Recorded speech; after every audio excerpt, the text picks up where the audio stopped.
I'm Kaz and I only prefer coaching services and I help clients to be their best version. I was on Hartlepool Radio on Saturday just gone and we discussed the law of attraction and how to kind of begin to coach yourself. And so this is the corresponding video for that. What I've done is I've broke down exactly how I would coach clients and broke it down into a format where you'll be able to start kind of doing it on your own.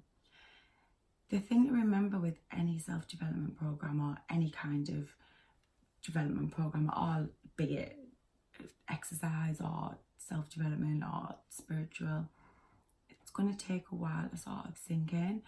And there's always a buffer of time between when you start changing your thoughts and changing what you're doing and kind of your reality. So it's always, you've got to stick in with this at least 4 to 6 weeks, because a lot of people, they'll do it crazy for a day or two and then they'll not see any results and then they'll just kind of get bored and stop. And literally, you've got to keep momentum with this. The more you do it and the longer you do it, the better the results will always be. So how we always start is, when you're a coach, I know what questions to ask and I know where people's obviously issues are with the areas of their lives. But a lot of us kind of get just caught up in the problems, and when it's all in your head, it's harder to pinpoint exactly where you need assistance and where there are limiting beliefs. And so this is where we start with this. This is a wheel of life, but not in a wheel format because it confuses people. All this is 8 different areas of your life broke down and then rating how happy, how satisfied you are with each of those areas. So for instance, we've got, I'll post a link, I'll put a copy of this below. I'll take a picture of it and put a copy of it, and I'll also put some links of other ones because there's a few kind of different variations of it. All the same premise though. So romance and sex, other relationships, money, fun, health, home environment, personal and spiritual development, and job. What we want to do is rate how satisfied we are with each of those areas and then kind of have a look and see where to start. So with this person, money, fun, job, the main areas. So this will be where I would start. So we've got money, job, and health. Yeah, money, job, and health, and fun. What I would start with is, you're not happy with them now, obviously. So what do you want from that area? So take money, for instance. So where are you now? And then where do you want to be in a couple of years' time? So what is your ideal outcome for that area? And for my money, it might be to be debt-free and have a couple of grand in the bank. For the job one, okay, why aren't you happy with your job? What do you want? So there's always where we are now and where we want to be. And what we're trying to do is bridge that gap. But before we can kind of bridge that gap, we've got to understand why we're not satisfied with them areas and why we're satisfied with other areas. And it's always about our core beliefs and limiting beliefs about those subjects. So money's a good one. What I always ask is as well is, the areas that you're not happy in, are there patterns of you not being happy consistently? So are you always skint? Or do you always attract the same kind of negative partner or whatever, the same kind of relationships? Do you always have bad health? And if you do, and if there are patterns and they show up consistently and repeatedly, then that would show to me that there are some deep held core beliefs and limiting beliefs about those areas that we need to work on. So money is an ideal one to use because a lot of people have this. So where are we now? So say we're in debt now. And where do we want to be? In a couple of years' time, we want to be completely debt free and have 10 grand in the bank. Okay, the pattern is that we've always been skinned. So then I want to know is, what did your parents teach you about money? What did those around you, when you grew up, looking around you, your family, your immediate family, your friends, mum and dad, what were their financial situations like? What were they telling you about money? What beliefs?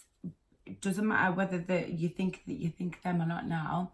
What did you learn about money then? It's between 0 and 8, and I know people that do psychology bang on about this all the time, but that's because it's a thing. All of the crap that we downloaded, everything that we downloaded, and we download everything because our subconscious is constantly recording, all of that crap from 0 to 8 becomes our map of the world. And whatever map we have, we then sort of pretend that that's the territory, but the map isn't the territory. But we've got to figure out what our maps are. So what are our beliefs about money? What did our parents tell us about money? Relationships. What did you learn about relationships growing up? What were your mum and dad's relationship like? Digging around and looking for patterns and correlations between what happened when we were younger and the issues that we have going on in our life now, massively important, because they will highlight exactly where you need to work. And this is true with pretty much everything that we want that we don't have. It's because there's beliefs. It's because there's our beliefs. What we believe to be true, we kind of act as if it's true, and our beliefs enforce our behaviour, and our behaviour gets the results that we're getting. So if you're not happy with the results that we're getting, we've got to change where they come from, where they came from, and that is the belief systems. So if you always have problems with debt and you're looking back and thinking, oh, hang on a minute, we grew up in a family that we didn't have enough, or our parents taught us that money was hard to get, or that rich people were dickheads, or whatever it was.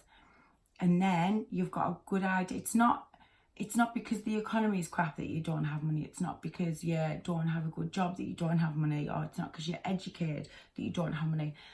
Them things are not the reason. They are just other symptoms of the reason. The reason is the limiting belief. So we've got to get back to that.